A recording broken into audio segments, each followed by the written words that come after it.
gros, c'est ça. Donc là, on va passer à la conférence de presse Unstoppable. Donc pour vous donner une idée, c'est une conférence de presse qui annonce tous les combats de avril à juin. Donc il va y avoir 9 events dans 5 pays avec 5 défenses de titre. Et ça réunissait 20 combattants à la conférence de presse pour un seul gardien de prison. Et Dana White a géré une émeute sur scène.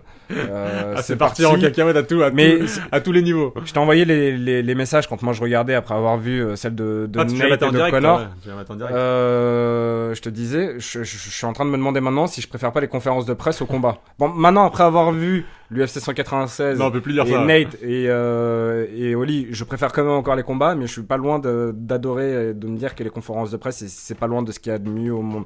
Donc Mais juste ils pour la font fonctionner- quoi? Une fois par an, 2 fois par an? Ils nous Deux réunissent fois par an. vraiment. 2 fois par an, ils annoncent tous les films tous les 6 mois, puisque la dernière était aux alentours de septembre. Mais celle sur dans la Red laquelle, Panty Night. justement, voilà, celle dans laquelle Connor a défié Dos Anjos, Cowboy et tout. Donc je vais te laisser attaquer, je te dis juste ce que je te propose de faire pour qu'on puisse bien faire les réactions de chacun, c'est qu'en fait je vais partir par ordre chronologique des events les plus proches Au plus au longtemps. plus lointain, et comme ça on parlera un peu de ce qui sont dits entre combattants et des vannes qui sont lâchées, et puis des combats, ce que les combats peuvent donner. Donc le premier événement, ce sera l'UFC Fight Night le 10 avril à Zagreb, avec Rothwell Dos Santos. Bah, c'est l'événement au cours duquel les participants, les combattants étaient les plus calmes au niveau de la conférence de presse. Ils ont simplement eu aucune question en fait. Personne ne Il leur y a posé de Rothwell- questions. Rothwell Rodon a fait une blague à un moment, je crois. Il a pris le micro, il a forcé les gens en faisant une petite allusion parce qu'il est pote avec Ariel Elwani, et il a forcé, mais sinon personne ne leur avait posé de questions. Donc il n'y a pas Donc, grand chose eux, à dire on peut les on enlever peut très vite. quasiment les sauter On direct. peut partir après sur le combat, ça va être intéressant en soi. Ouais, ça va être un bon combat. Bah, c'est le combat qui va peut-être enfin donner son title shot à Rothwell s'il gagne, Oui, il l'aura. contre Dos Santos. Il est sans doute favori d'ailleurs. Donc c'est juste à ce niveau-là, c'est plus le combat en tant que tel que la conférence de presse. Que là-dessus, personne Là, n'a ils sont venus faire de la questions. figuration. Ils sont venus histoire de dire ouais, on a 2 mecs en plus qui sont costauds, qui sont venus. On peut juste dire en tout cas que Rothwell elle avait les mêmes costards que les joueurs de la NBA. Trop grand pour lui, pas mal coupé de mal toutes les coupé. couleurs. Mais il y a un corps particulier l'ami, donc Ouais, c'est une belle bête. donc voilà. Après, donc le deuxième événement le plus proche, ce sera le 16 avril, ce sera un UFC Fight Night Tampa avec Nurmagomedov contre Ferguson. Ferguson, il est arrivé comme un homme de main de la mafia mexicaine. Hein. Il avait, c'est ça, il est arrivé, il avait une dégaine. J'allais dire, tu sais ce que j'avais noté moi sur mes filles, j'ai dit c'est un bad boy et c'est un vrai méchant. Il C'est est un arrivé vrai avec- méchant. Il avait c'est la première fois de ma vie que toi tu parles d'homme de main que t'aurais pu voir dans comment ça s'appelle dans un cartel ou dans un. Dans un cartel, mais dans la série avec Narcos. Non, pas Narcos, avec aide-moi sur le chimiste avec le cancer. Breaking Bad. Dans Breaking Bad, t'aurais pu le voir, et c'est la première fois de ma vie juste simplement que je vois des lunettes de soleil vitre teintées. Non, mais il les avait vraiment teintées. Elles étaient réfléchissantes, tes lunettes. Non, elles étaient mates. Excuse-moi, même pas teintées. C'est mat, c'était le mauvais terme. Je crois que je vais te remontrer la photo juste pour la conférence de presse pour que tu rigoles. De meubles pendant ce temps-là. Non, mais c'était ça. Mais il est arrivé avec une dégaine, un costume, une sorte de costume bleu luisant, cheveux. Il a une petite. Non, il est coupette complètement fou. qu'il avait coiffé en arrière, une dégaine de Il a un fou. sens du style super particulier. Une Tony dégaine de Ferguson. fou. Et Khabib, il est arrivé comme un Tchétchène. Hein. Daghestan, Il était- Daghestan. Un mec du Daghestan, il est arrivé, il s'est posé et il a pas parlé, il était tout calme. Si, on lui a posé une question. Quand on lui a posé une question, il a Il répondu. est resté humble, mais parce que sa situation fait que t'es obligé d'être humble. Ouais, c'est ça. Mais il a dit un argument très, très juste pour moi qui a fait un peu froid dans le dos à Ferguson, et Ferguson d'ailleurs ne lui a pas répondu derrière. Il lui dit: je suis la seule personne à avoir battu Rafael Dos Anjos. Il est bien battu, ouais. Et Ferguson, qui d'habitude fait le malin, il faisait le malin au début quand les gens commençaient à le huer en disant allez-y, j'aime ça, envoyez et tout, c'était marrant. Mais il a pas répondu derrière. Bah, il y avait plus rien à dire. Hein. Ça reste un mec invaincu, Khabib. Mais Ferguson 10 sur 10 pour les lunettes de Ah non, soleil, j'ai adoré, j'ai adoré. vitre teintées.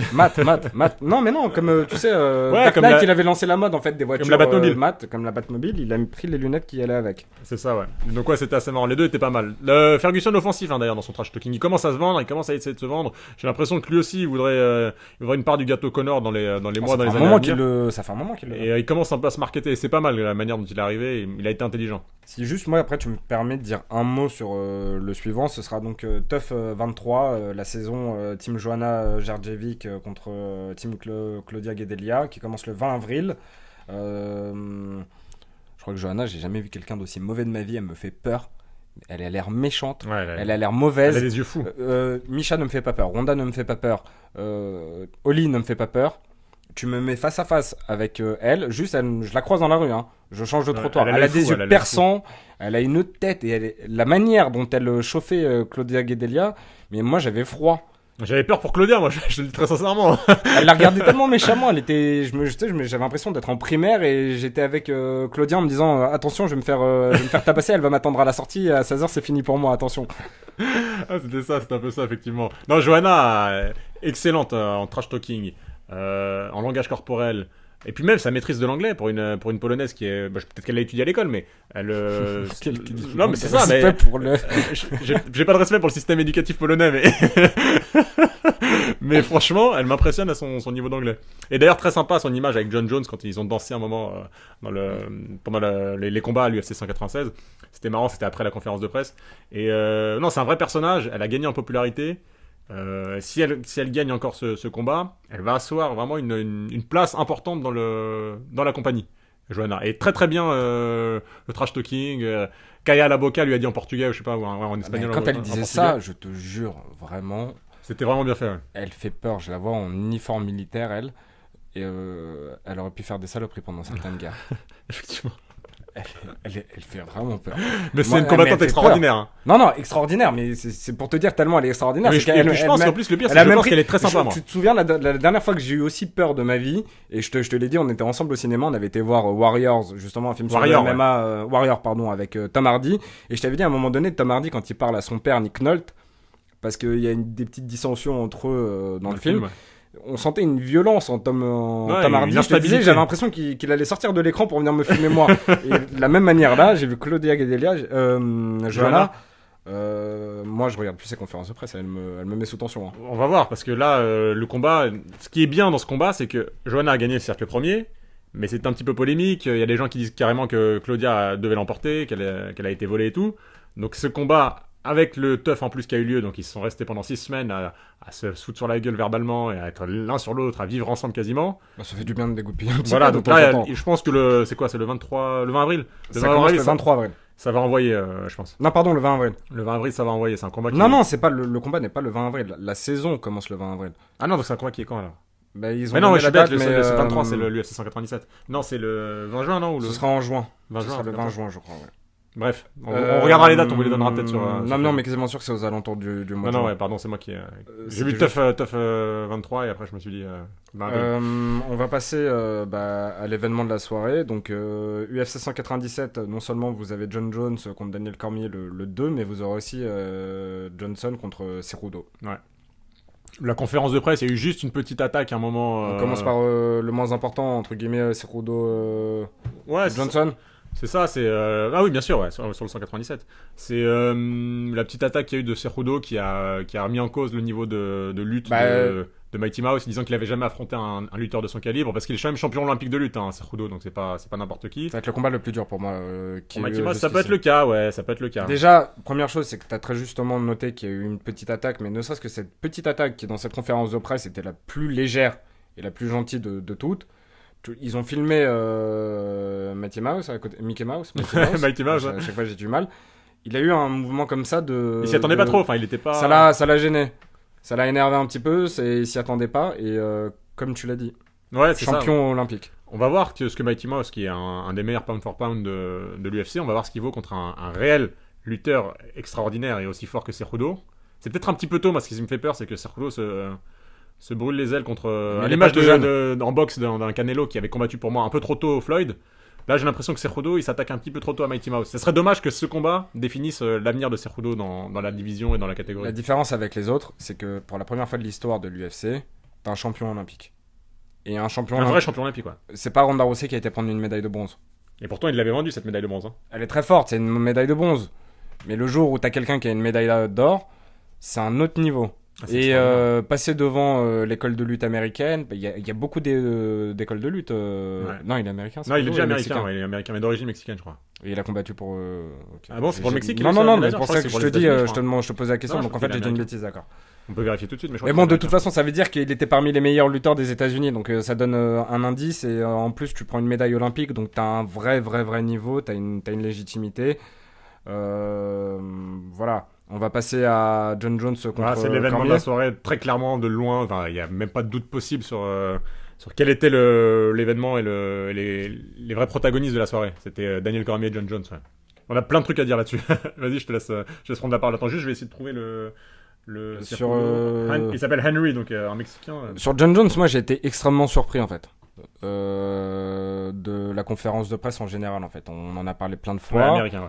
Moi j'étais persuadé que Cormier, parce qu'il avait pris le titre, serait beaucoup moins dans l'émotion face à John Jones la deuxième fois qu'il le verrait. Et ils l'ont dit pas seulement à cette conférence de presse là, mais à d'autres.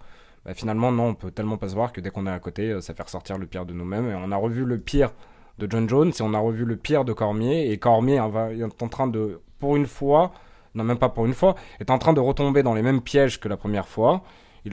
Dès qu'il a pris la parole, je l'ai vu dans ses yeux, au moment où il y a eu les huées, il a dit c'est ça, huez-moi et ne huez pas John. Ouais. C'est ça, franchement, pourtant je le reconnais et je le dis, John Jones c'est le meilleur combattant de l'histoire de l'UFC. Daniel Cormier est un énorme champion, c'est un énorme combattant et il a un caractère d'une personne géniale qui est agréable et qui est bonne en analyse. C'est un bon mec, quoi. Ça a l'air qui est d'être un mec attachant, sympa. non mais je le trouve foncièrement attachant. J'ai été surpris et vraiment déçu qu'il est, je dirais pas de mental à ce point-là, mais qui se laisse influencer et affecter comme ça par les gens. Il lui a bouffé le chou, John Jones, c'est évident. Il est rentré dans sa tête à tous les niveaux. Alors on va pas essayer de faire de la psychologie de comptoir et d'analyser des choses voilà, alambiquées et tout, mais tout ce que tu as dit, je souscris à 100%. En fait, Cormier, pour revenir sur ce que tu disais, il est dans un état d'esprit de bien contre le mal. Alors lui, il se voit comme la figure du bien. Et ça l'insupporte que John Jones, qui n'embrasse pas publiquement, et moi c'est ce que je lui reproche, de ne pas embrasser publiquement ce caractère de méchant, ce personnage de méchant. Parce que si John Jones avait décidé de jouer le méchant, mais l'UFC ce serait monté ce serait inaccessible, ce serait le meilleur sport de tous les pas la meilleure compagnie. Mais il refuse d'embrasser ce rôle de réel méchant, tu vois. T'as absolument raison, et en même temps, il y a un tout petit point d'éclairage qu'il faut faire. Je suis pas certain que John Jones même s'il ne l'est pas, moi je veux dire. Voilà, même s'il ne l'est pas. John Jones n'est pas méchant parce que plein de gens disent que quand tu le côtoies dans la salle et tout, il est super sympa, il est super marrant. Maintenant, là où t'as totalement raison, c'est pendant la conférence de presse. Il le joue ce méchant. En fait. Cormier pète les plombs en disant, mais dis aux gens et assume devant la foule qui tu es et ce que tu me dis moi dans les coulisses. Et John Jones, pour faire monter en pression Cormier très très très très intelligemment, lui dit j'entends pas ce que tu dis pour le faire répéter 4 fois.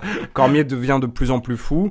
Et il faut la voir absolument à la conférence de presse, hein. Je vous la recommande vraiment énormément. Ouais, et il dit clairement, en gros, tu m'as dit des choses tout à l'heure, parce qu'il y a eu un début de bagarre, pas entre John Jones et Cormier, mais entre John Jones et des amis de Rockhold, Cormier. Non, c'est pas Rockhold qui était dans le coup. C'était pas Rockhold, c'était un autre, j'ai plus le nom d'un ami de Cormier, et il lui a dit, enfin ils sont balancés plein d'insultes, et Cormier c'est pour ça que Cormier a une mentalité de victime pour moi face à John Jones, c'est qu'il a sorti les insultes que lui avait dit. Il s'est mis en position de faiblesse en fait. Il aurait pu dire simplement dis que tu m'as insulté, dis que tu m'as insulté et assume devant les gens pour ne pas faire celui qui a retenu les leçons de son accident, qui veut une deuxième chance, parce que je pense effectivement que John Jones est dans une reconstruction et veut une deuxième chance. Je pense que juste, effectivement, Cormier l'a très bien dit, il n'a pas pris la gravité de ce qu'il a fait. Ça, on n'en sait rien. En tout cas, il recommence une deuxième fois. Il le fait quand tu sors sans permis,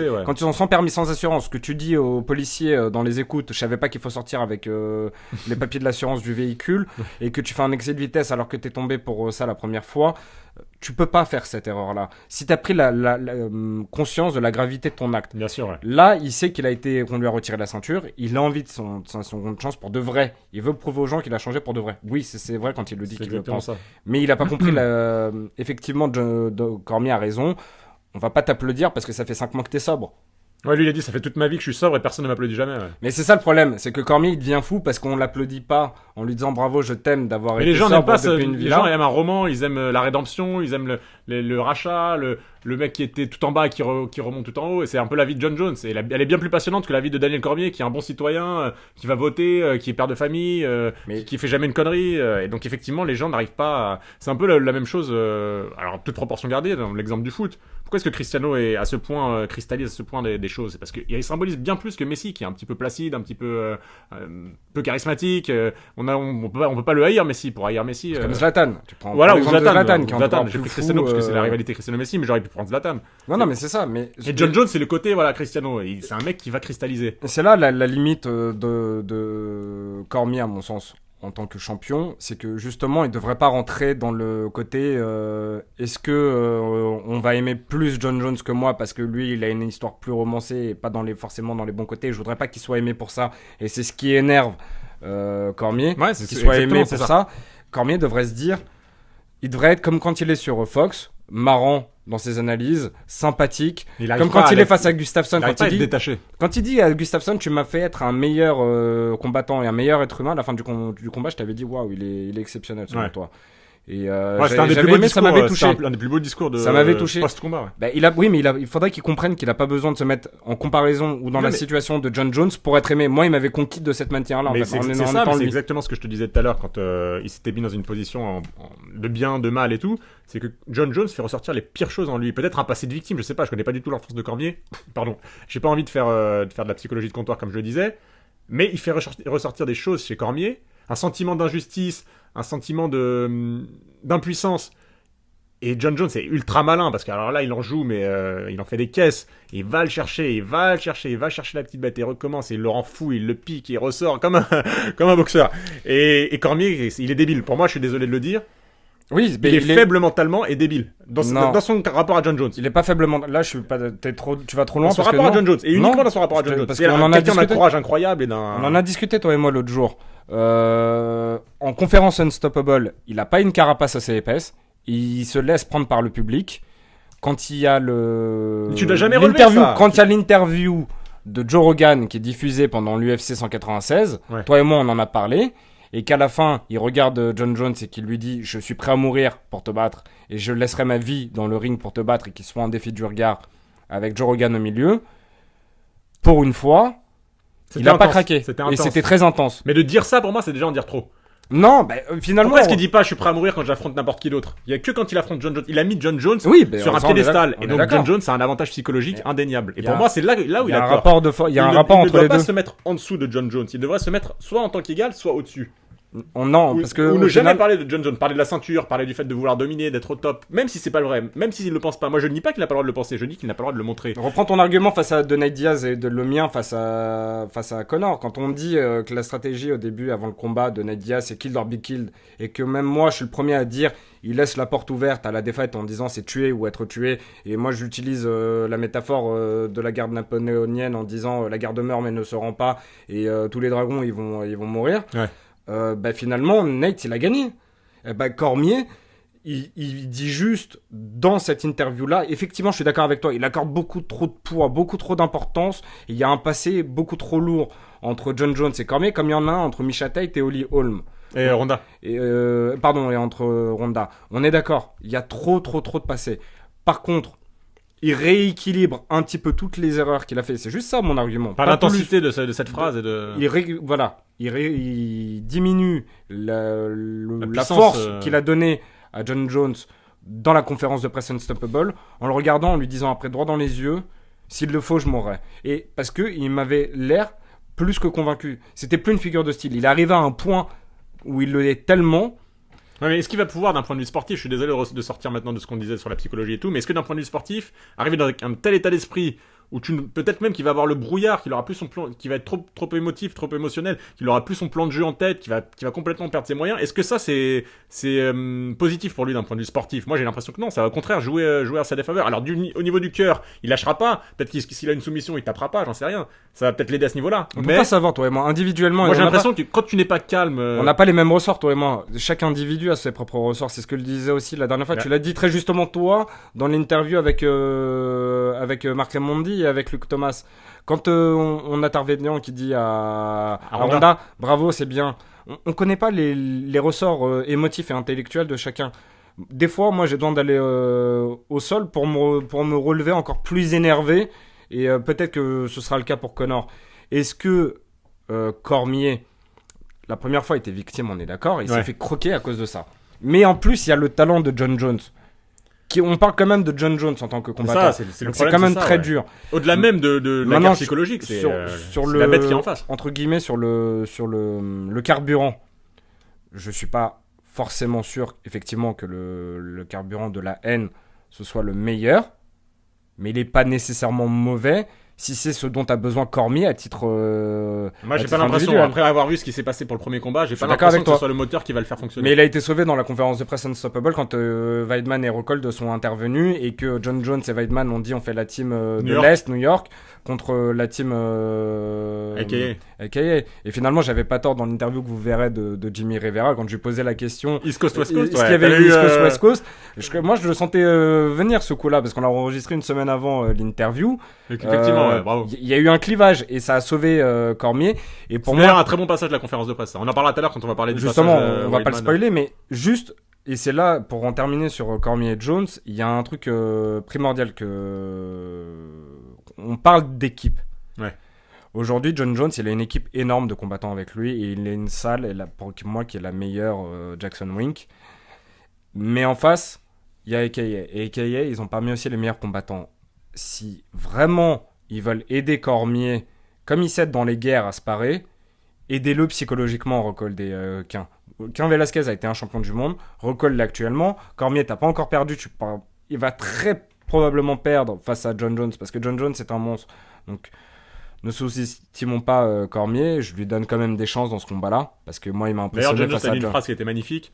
Il a dit la première fois j'ai combattu pour ne pas perdre, c'est ça. Il a dit mais la deuxième fois je vais combattre pour le détruire ou un truc dans le genre. Enfin, c'est la veine, c'est ça en gros. Il a dit la première fois j'ai simplement combattu pour ne pas perdre ma ceinture. Mais il a dit là cette fois-ci je viens avec la détermination et la volonté de le détruire. Et ça c'était un moment puissant de la conférence de presse. Ou Justement. d'ailleurs peut-être même pas de la conférence de presse, peut-être du moment où Joe Rogan les Je crois que c'est ça. Justement, il y en a un qui vient pour le détruire et l'autre qui vient pour mourir. Ouais. Donc ça va donner un combat de fou explosif entre les deux. Et dernière chose que je veux dire, et ce qui était primordial, c'est que si Cormier veut avoir une petite chance de gagner ce combat, effectivement, il faut qu'il ait la haine suffisante pour battre, qui lui donne de l'adrénaline et de l'énergie suffisante pour aller battre John Jones.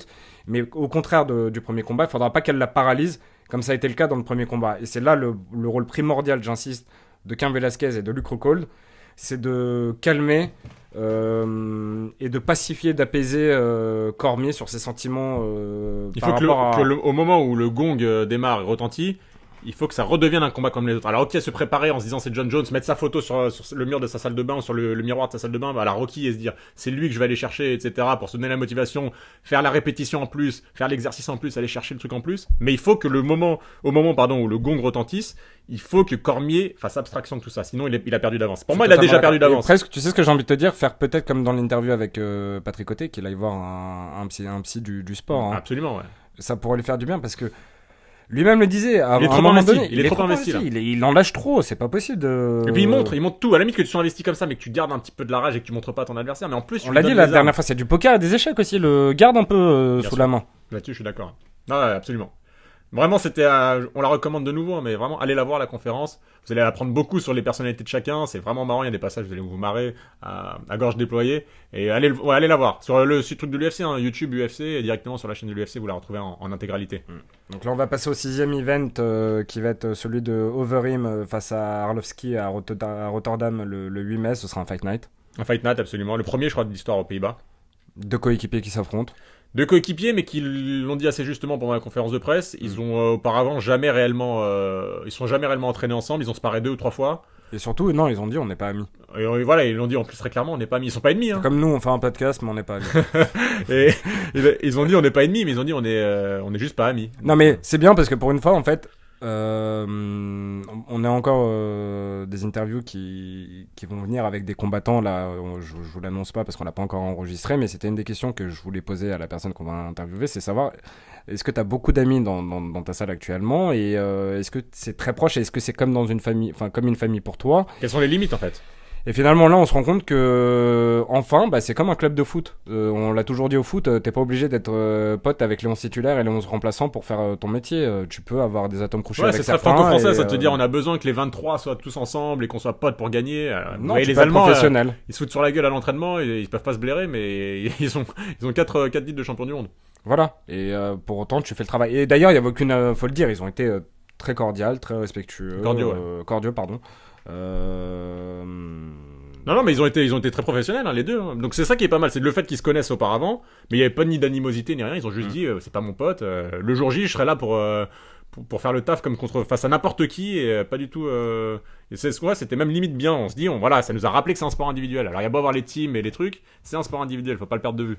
Donc le 7e événement, ça va aller vite, c'est le 29 mai, c'est un UFC Fight Night sur FS1, mais Dana lui-même l'a dit, il n'y a pas de combats encore qui sont annoncés, donc on va voir qui reste disponible et tout. On va pas vous inventer du trash talking qui n'a pas été présent, il n'y a pas de combattants. Ensuite, par contre... là aussi il y a des choses à dire sur celui exceptionnel. UFC 199, Cruz, Dominique contre Faber le 4 juin, et Weidman Rockhold. Comme main event et main event. Ouais. On attaque avec Cruz Faber. Génial. Dominique Cruz, on dit souvent que c'est l'un des meilleurs trash talkers parce qu'il est très cérébral, il va vraiment piquer là où ça fait mal, il va dire les choses qui blessent et tout, et puis il va aller chercher chez l'autre, il va faire ressortir le pire de l'autre, il va lui demander mais comment tu vas faire ça, qu'est-ce que tu vas faire à ce niveau-là, mais explique-moi comment tu vas faire. Et l'autre devient un peu fou quand il fait ça. Là c'est simple, il a eu les meilleurs punchlines de la soirée. En plus lui il a attaqué sur le physique et tout, donc il nous a fait la totale, il a vraiment été grand. Je les ai notés, il a dit alors déjà, faut quand même savoir que Uriah Faber c'est le seul à avoir battu Dominic Cruz. Par la soumission, non, c'est ça. C'était à l'époque avant l'UFC. Ouais, Faber a pas été mauvais dans le répondant, non, mais Cruz a dominé. Il a dit déjà pour l'équipe dirigée qui appartient à Faber et dont il est en plus membre. C'est Alpha Male. Et donc, il les a appelés les Alpha Fails. Les échecs. Donc des échecs, ça m'a fait beaucoup rire. Deuxièmement, il lui dit à un moment donné t'es le grand-père de TJ Dillashaw. Non, il a dit j'ai battu TJ Dillashaw et là je vais m'occuper du grand-père de TJ Dillashaw. Ce à quoi lui répond Faber, et c'était pas mal, ouais, mais bon, t'as failli te faire battre par un prépubère, mais malheureusement, voilà, c'était pas du niveau de. Il allait sur le terrain de l'âge, donc il est rentré dans le jeu de Cruz. Ouais. Là où il a été exceptionnel. Et je vais le dire en anglais et après on va faire la traduction pour pas perdre de mots. Il a dit get your chin out of the way. I can't hear what you're saying. Everything is blocked because of the mic. Donc en gros, comme il a ça c'est Cruz qui dit ça à Faber. Exactement comme dans, tu sais à quoi j'ai pensé à Food Irene. Food Irene, ça. Me, myself and Irene, ouais. En gros, il a une, comment ça s'appelle déjà, une fossette mais il a un énorme menton, Uriah Faber, et il lui a dit, enlève ton menton du chemin parce que j'entends rien de ce que tu me dis. Le son, il bloque le son dans le micro. Donc moi déjà je suis parti en fou rire parce que Jim Carrey dans Food Irene, quand il est schizophrène et qu'il change de personnalité, son fantasme absolu pour se dire qu'il sera beau, c'est de faire un coup de chirurgie esthétique pour se créer une fossette et un menton de fou. Et on le voit se réveiller avec un énorme menton de fou furieux. Et donc moi je suis parti, j'ai eu c'est pour ça que je te dis, quand je regardais cette conférence de presse, celle de Conor et de Nate, je me demande si des fois c'est pas mieux qu'un combat. Ouais, franchement, il y a des moments où parce qu'ils se lancent des punchlines, mais des charriages, ils sont exceptionnels. Mais non, ils se détestent vraiment. Mais Uriah Faber, voilà, ouais. Tu pouvais voir que dans les yeux de Cruz, il est passablement, il peut pas blairer Faber. Mais Faber, il a tiré son épingle du jeu. Il y a 2-3 fois où il a réussi à répliquer, il a pas eu peur, il est marrant. Il est populaire d'ailleurs, hein, Faber, c'est pour ça aussi qu'il est populaire. Il est très aimé. Et il a été, voilà, il s'est pas non plus fait éclater dans la conférence de presse. Donc ça, c'était intéressant. Il y a du répondant, c'est 2 vétérans. Je pense qu'on va s'éclater dans toutes les conférences de presse qui auront lieu d'ici à l'événement au 199. Rappelle la date, vite fait, c'était quoi ? Ce sera le 4 juin. 4 juin, c'est ça, ouais. Et donc le main event de cet événement. J'ai beaucoup ri aussi. Luke Rockhold contre Weidman, j'ai énormément ri. Quand déjà Rockhold m'a fait a posé une photo sur Instagram où il fait un petit montage avec du face à face suite à la conférence de presse Unstoppable. Il m'a fait beaucoup rire parce qu'il dit Weidman me fait penser à une petite ex jalouse. En regardant la ceinture et tout. Donc ça c'était assez drôle. J'avais pas vu, c'est pas mal ça. Mais bon trash talking là aussi. Hein. Ouais, super. Et moi, ce que j'ai adoré, c'est que Weidman est arrivé à fond la caisse. Il a pas retenu ses coups et il est arrivé pour rentrer dedans. Et pourtant, il était en position de faiblesse, parce qu'il venait de perdre de manière claire et nette. Il avait pris une sorte de raclée quelques semaines auparavant. Un mois, enfin, je sais pas c'est quoi, un mois et demi maintenant. Et pourtant, il est arrivé et il a dit non, je vais pas du tout jouer la carte de l'humilité parce que je viens de perdre et qu'il faut que je revienne par en dessous à l'image d'un Cormier. Non, lui, il est revenu par le dessus et il a essayé de reprendre le dessus directement psychologiquement sur Rockhold. Il est arrivé pour attaquer et ça j'ai adoré. Et Rockhold après il s'en est aussi tiré. C'est bien, c'est justement ce qui est bien, c'est que les mêmes choses ne nous ont pas plu. Moi j'avais pas vu cet angle-là de Weidman et ce qui m'avait plu, c'est que je le disais dans un épisode précédent, j'ai souvent le sentiment que Rockhold n'est pas lui-même en conférence de presse et je dis c'est dommage. Là je l'ai vu avec lui-même. Je l'ai vu être lui-même, j'ai vu assumer ses charriages, assumer son côté un peu narquois, moqueur, marrant. Il montrait un peu qui il était. Et ça m'a plu parce que il a dit Weidman va être mon Anderson Silva. Ouais, je vais le battre 2 fois et puis je vais le mettre aux oubliettes. C'est ça dans son esprit. C'est ce qu'il Et veut faire. ça a fait beaucoup de mal à Weidman. Et d'où le délire est parti après Weidman association avec John Jones, parce qu'il a dit, Weidman a attaqué ensuite Cormier directement. Il a dit toi et ton ami qui est fake, qui est un faux cul, Cormier. On a vu ce qui s'est passé en. Cormier a répondu un truc pas mal en disant il n'y a pas de problème, on va organiser un combat de massal contre les vôtres. Ouais, il a dit un tag team comme au catch. Vous vous rappelez ou pas au catch quand il se tapait dans la main et que le deuxième il Ce rentrait serait génial n'empêche. Hein. Moi j'adore. le deuxième rentre dans la cage. T'imagines, t'as DC qui est en train d'affronter John Jones et tu tapes dans la main pour un recall de Weidman qui rentre dans la cage.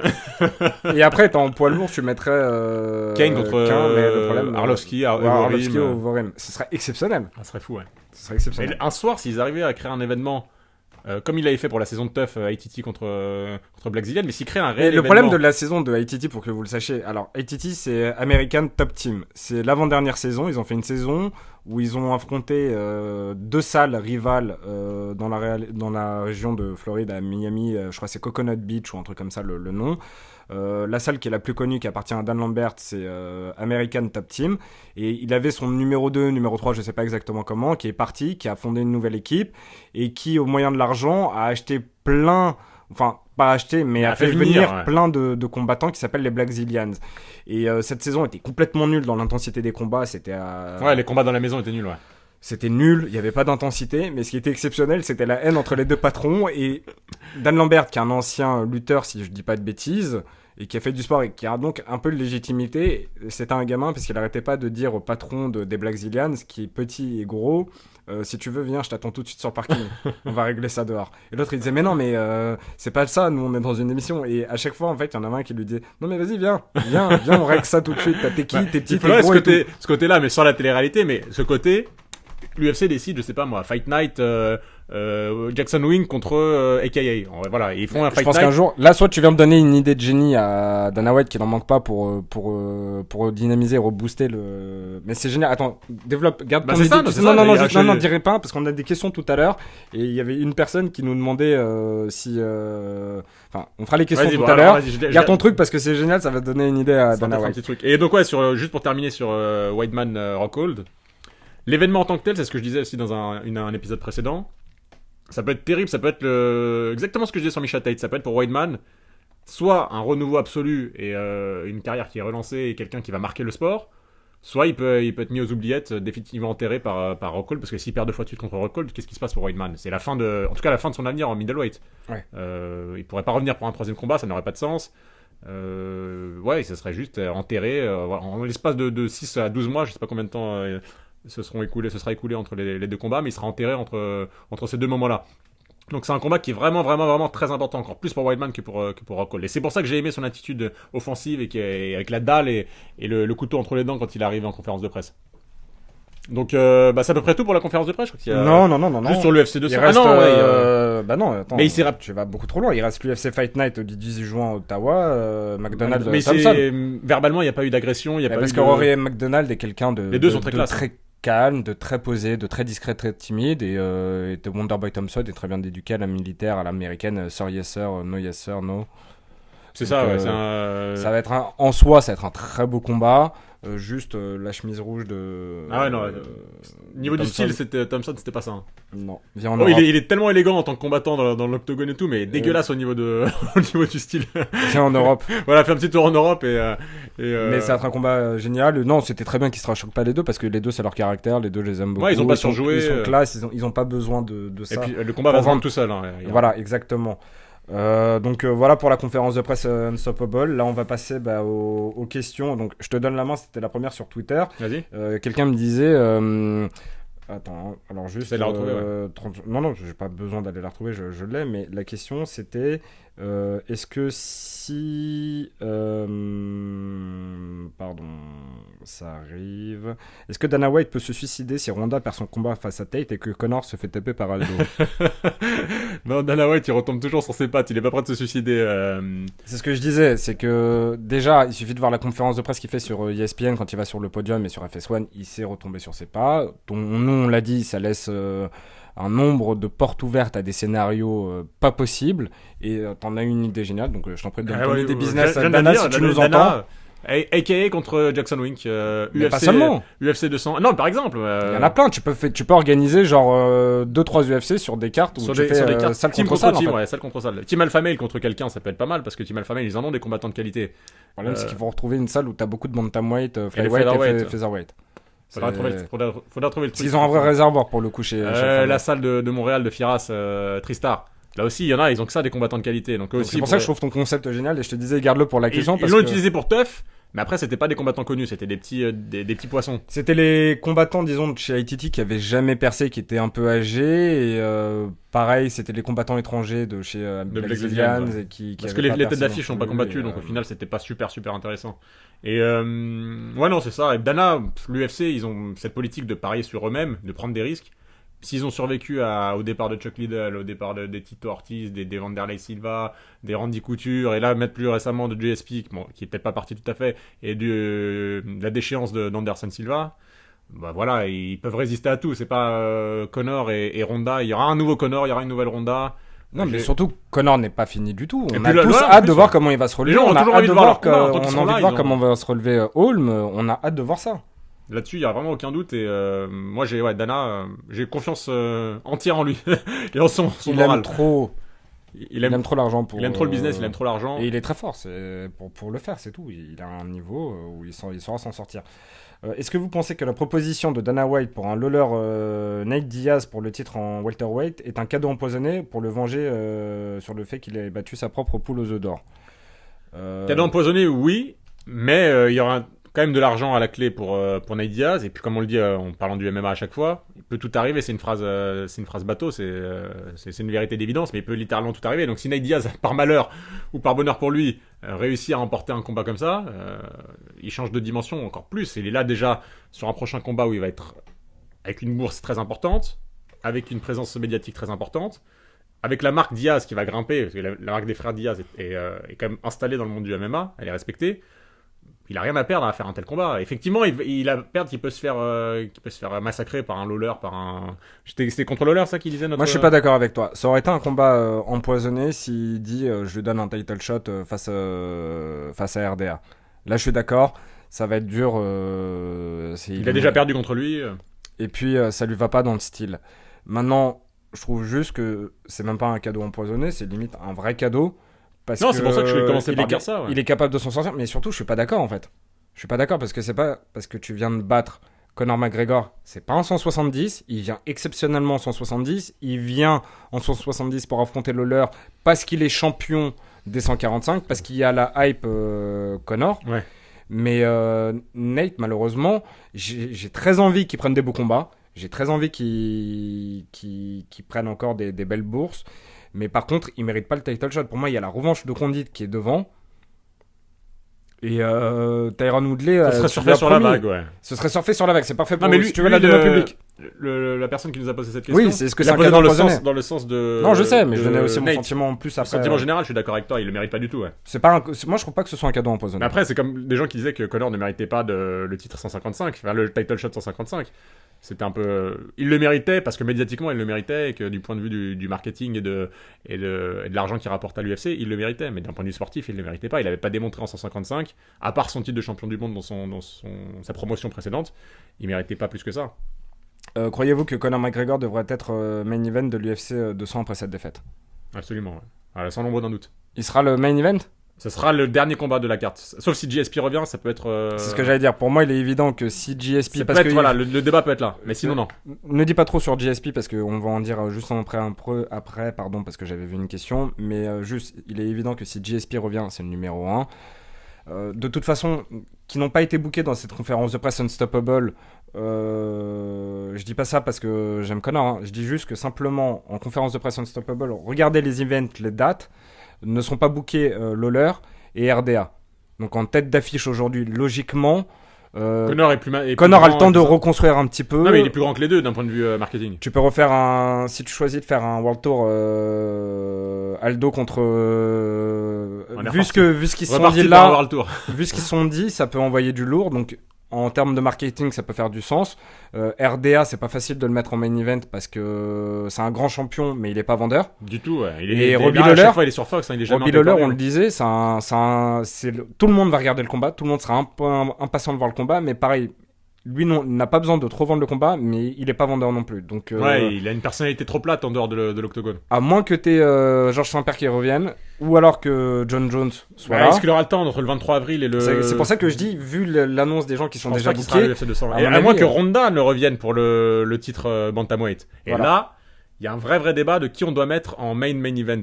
Vraiment le dernier combat de la soirée. Ronda contre Misha 3 ou Connor contre Aldo 2. Donc ça va être soit Ronda... Pour moi, c'est une pièce. Hein, quel que soit le combat, peu importe. Hein. On est d'accord. Le main event, ce sera soit Ronda, soit Connor, soit GSP en fonction des GSP, bien sûr. En fonction des circonstances. On en parle.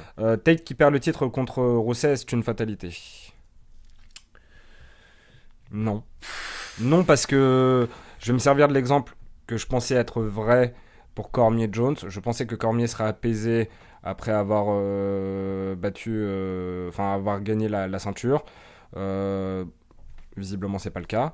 Là, en tout cas, à mon avis, Misha, elle va beaucoup souffler, elle, dans l'influx nerveux, parce qu'il faut pas oublier qu'elle déteste Ronda. Donc là, Ronda, elle va arriver avec un petit sentiment de confiance, de revanche, de choses à prouver parce qu'elle a perdu face à Holm, mais elle y va en se disant c'est Tate, donc je peux la battre. Misha, elle peut se sentir un petit peu plus en confiance parce qu'elle a la ceinture. A priori, elle a tout pour perdre sur le papier. Parce que ça reste Ronda, qu'elle l'a battue 2 fois, mais non, c'est pas une fatalité. Moi, je pense que. Si je devais répondre. Excuse-moi, je t'ai coupé. Si je devais répondre et pas donner une réponse de Normand, parce que j'hésite un petit peu, je dirais quand même oui, moi. Je dirais que oui, c'est une fatalité. Moi, je suis pas sûr. Je vais reprendre vraiment le côté, l'analogie avec Cormier-Jones. Des fois, gagner un titre, ça te donne une confiance. Ça te donne un élan. Alors après, j'ai peur qu'elle soit effectivement au sol, trop juste face à Ronda. Mais là, c'est surtout ça, moi. C'est sa kryptonite au niveau stylistique, au niveau des match-up. J'ai l'impression que les qualités de Tate ne matchent pas du tout face aux qualités de Ronda. Et les qualités de Ronda prendront toujours le dessus. Pour battre Ronda, ce qu'il faut, c'est Holly qui a donné le schéma. Hein. C'est être un striker exceptionnel, c'est savoir se déplacer, c'est savoir résister au clinch. Et là, tu peux battre Ronda. La progression de Tate en striking n'est pas assez grande pour pouvoir battre Ronda, parce que quand elle va aller au clinch et quand elle va aller au sol, elle est inférieure en grappling, selon moi.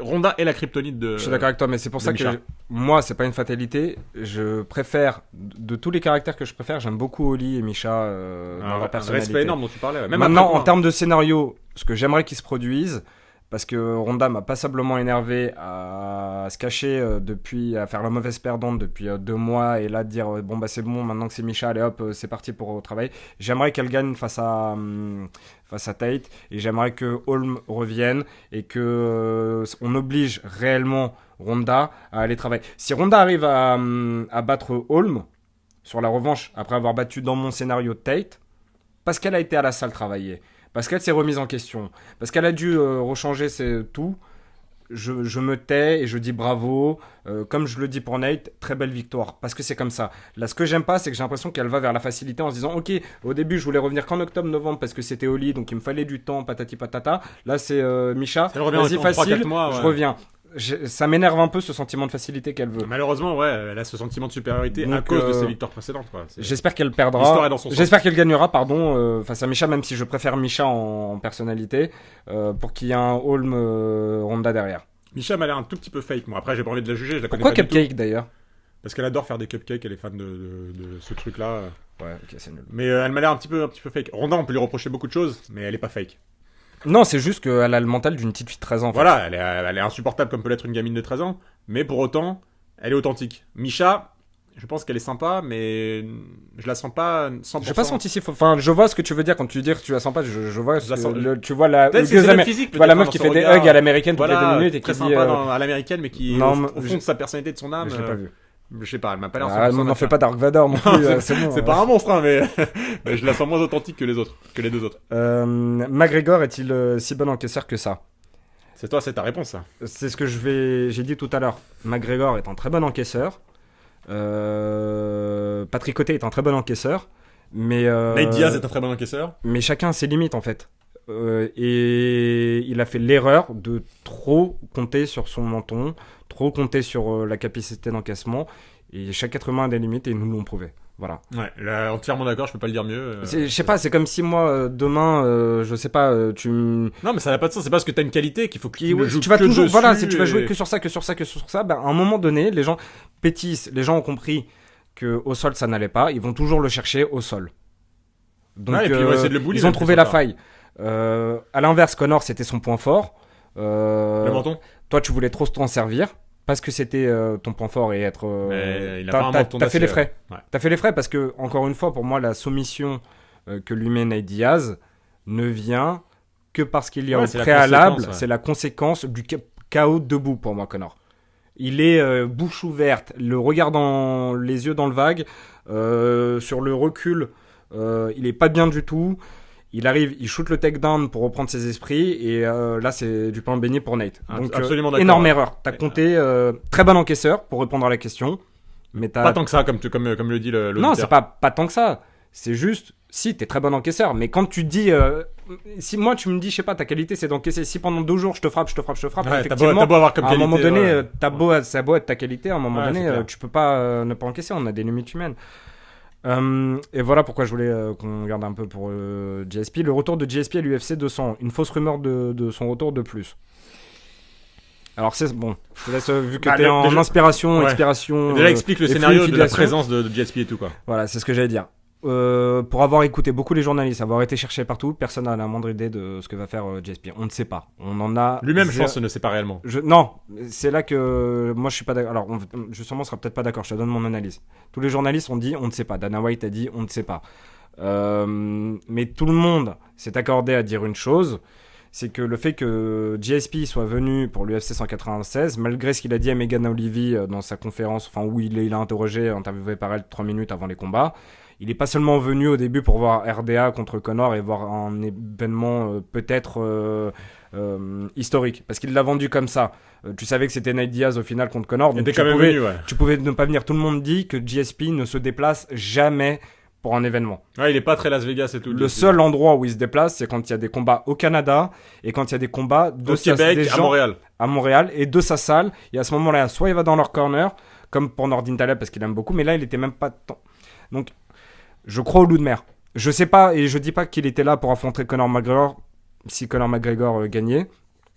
Je pense, et j'en ai aucune idée contre qui il va revenir, mais je pense que si Dana White veut faire la tête d'affiche, et c'est ce que je te disais après Unstoppable, regarde les événements qu'on a qui sont complètement fous. Cruz Faber, c'est facilement de l'UFC 200. Jones Cormier, c'est du 200. Weidman Rockhold, c'est du 200. McDonald Thompson, c'est du 200. Donc il se permet de ne pas les mettre sur le 200, ça Il veut se dire qu'il a permet une de ne pas les mettre. surprise Non, incroyable en non, 200. lui-même il l'a dit. Il y a rien pour le moment.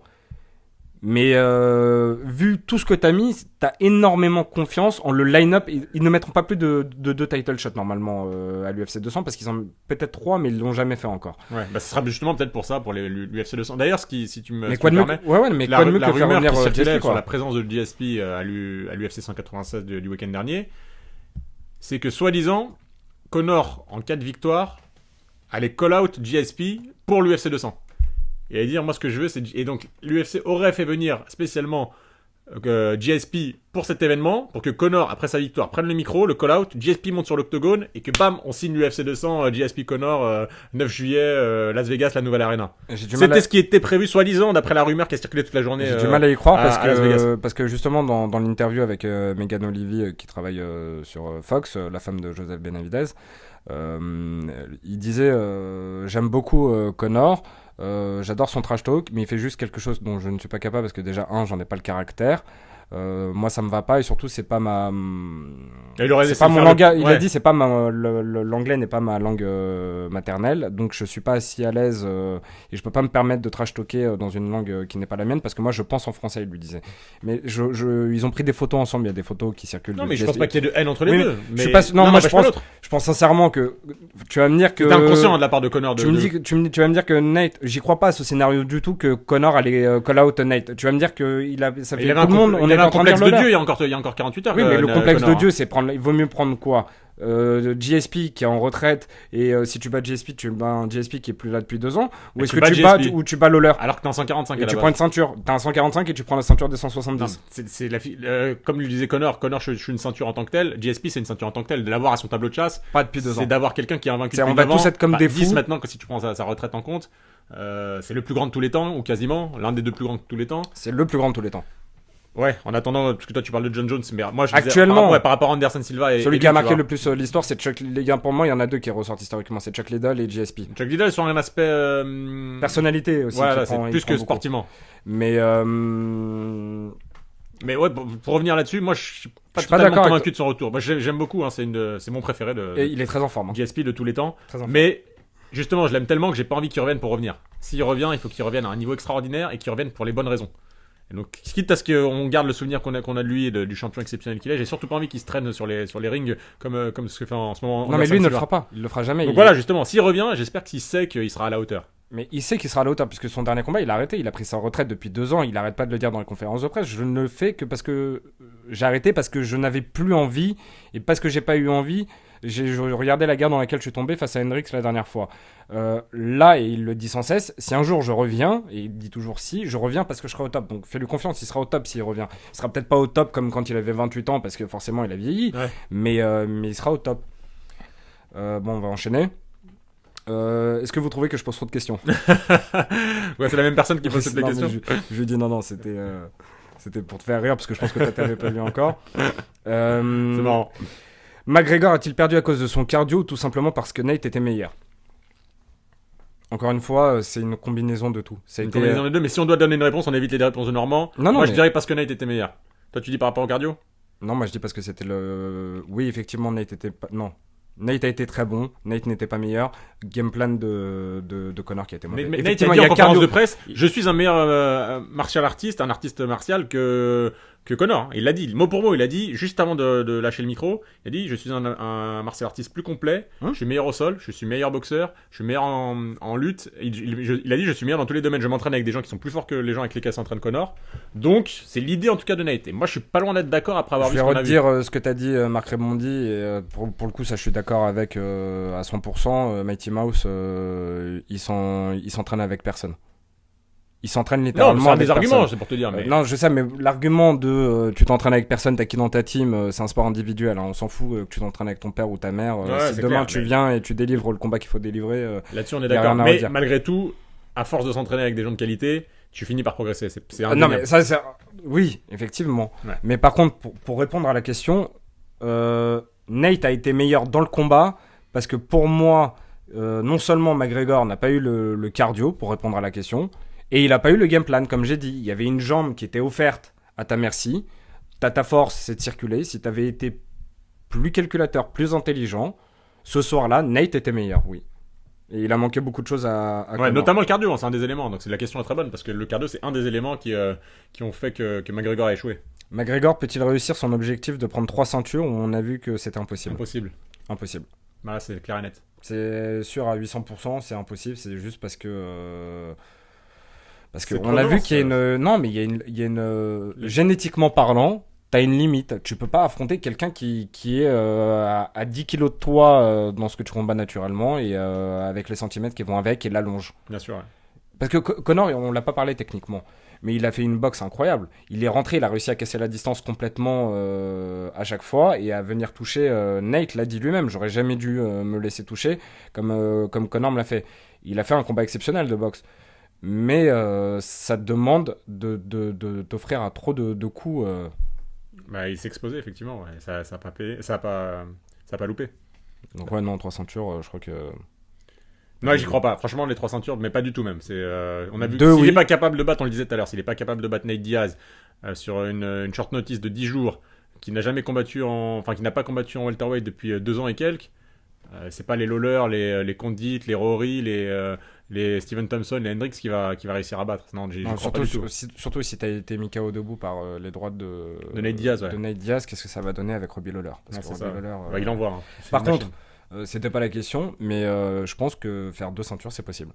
Ça, c'est encore faisable. Je pense que oui. J'ai un peu peur déjà de voir le retour en 145, je t'avoue. Moi, je suis un peu fébrile à l'idée.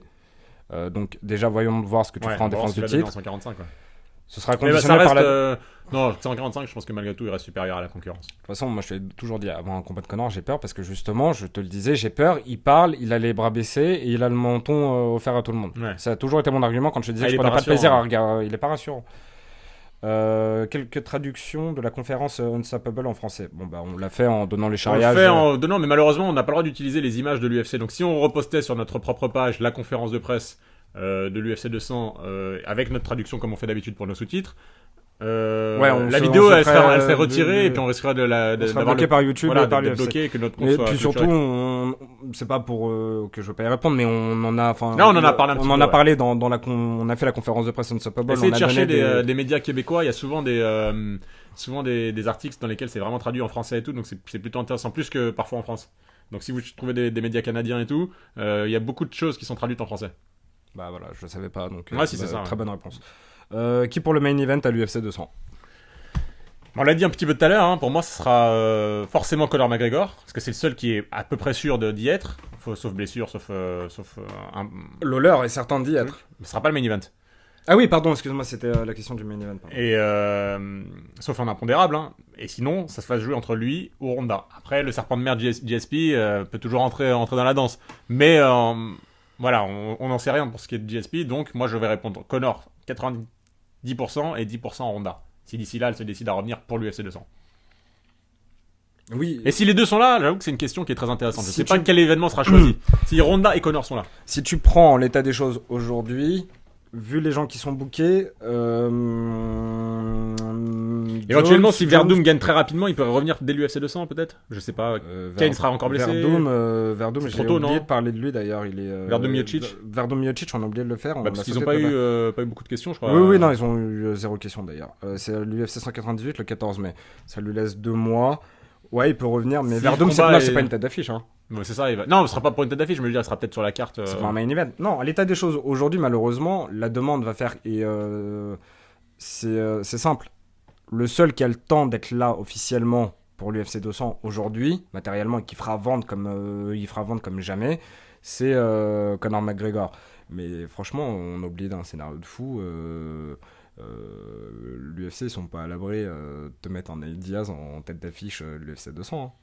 Non, pas en main event. Un super Ah, fight. contre Conor Nate ou Nick Nate. Après ce qu'il vient de faire face à Conor, Non, mais le c'est prochain pas combat, l'UFC le 200. prochain, Non, ça serait.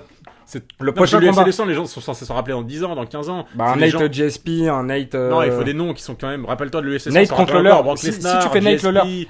il y avait des gens qui étaient quand même. Tu vois, Pardon. on se rappelle aujourd'hui encore. Ça fait- Justement, la question de tout à l'heure, imaginons que Dana donne le combat de Nate Diaz contre Robbie Lawler. Là, franchement, Robbie Lawler, lui qui ne vend pas le combat, il y a quelqu'un en face qui va le vendre pour lui. Ouais, mais Ça devient un... main event, non. Franchement, je te dis non. Il fera partie de. Je suis pas il sûr, sera un je des suis co-main pas- je suis events pas d'accord forcément. avec Parce que Robbie vend énormément et il est never in a boring fight. Qu'est-ce qu'il disait ça C'est Tous. Marc Rebondi. Bah, bref, en tout cas, il est vraiment génial à voir combattre, mais pas en main event. Bon, franchement, 99% c'est Conor. Si Ronda est prête à revenir après, Voilà, après, il y aura un vrai débat il y aura pour l'UFC Ronda, entre les et deux. si GSP, c'est lui qui prend forcément le summum. Et moi, je m'en balance effectivement avec Conor, un co-main event, Robbie, si vraiment il le donne à Nate. Robbie Condit ou Ah non, Nate, ok. Parce qu'un Robbie Condit, ça se rendrait un peu plus pour moi. Même si Nate là il vient de faire un truc extraordinaire, je le vendrais pas autant. Je te dis pas que ça va être encore une fois. Mon argument, c'est pas que genre moi ça va être le combat qui me fait le plus rêver ou quoi. Je Mais pense c'est le que combat dans la le tête plus des gens, au niveau du marketing, c'est ce qui va le plus fonctionner. Moi, si tu me demandes le combat que j'ai envie de voir Lawler, j'ai envie de voir Condit contre Lawler. Deux, ouais. Là-dessus, on est d'accord. Donc voilà pour les questions. Bah, je crois que c'est à peu près tout. Il y a quelques news dont tu voulais parler. Bon, on a un peu balayé Non, toute les l'actualité. news, là, ça a été tellement dense. Ouais, que c'est ça en fait. C'était ça les news. Hein. c'est- C'était la conférence de presse, l'ISP. Ouais, on a un peu balayé tout ce qu'il y avait à faire sur la semaine qui était vraiment une des plus animées depuis bien longtemps et qui était géniale. Ça va faire du bien la coupure d'ailleurs. Ouais. On va pouvoir Euh, rekiffer de nouveau les événements qui arrivent. Il y en a plein qui arrivent, hein, le Unstoppable. Mais on en profitera, nous, pour vous mettre des interviews. Ouais. Justement. On arrive normalement avec l'interview de Jimmy Rivera en fin de semaine, si tout va bien. Et puis d'ici là, on va en enregistrer d'autres. Pareil, si tout va bien, hein, on croise les doigts. Et on vous mettra tout ça en ligne hein, au fur et à mesure. On vous tient au courant sur les médias, sur les réseaux sociaux. On vous dit ça sur Twitter, sur Facebook. Dès qu'on a quelqu'un de booké ou d'enregistré, on vous le fait savoir. Bah écoutez, voilà, c'est tout pour aujourd'hui. On vous dit à très vite pour un nouvel épisode. Salut à de tout le monde. Mental. Et puis bonne semaine. On est lundi, donc Ouais, on c'est- enregistre tôt cette semaine. Bonne semaine à tout le monde. C'était profitez bien. tellement fou qu'on voulait pas attendre. Non, ça servait à rien d'attendre mercredi, là. Mercredi, là, on avait envie d'envoyer. On avait envie d'envoyer. Donc voilà. Et merci pour les questions et puis salut à tout le monde. À très vite, à Ciao. bientôt.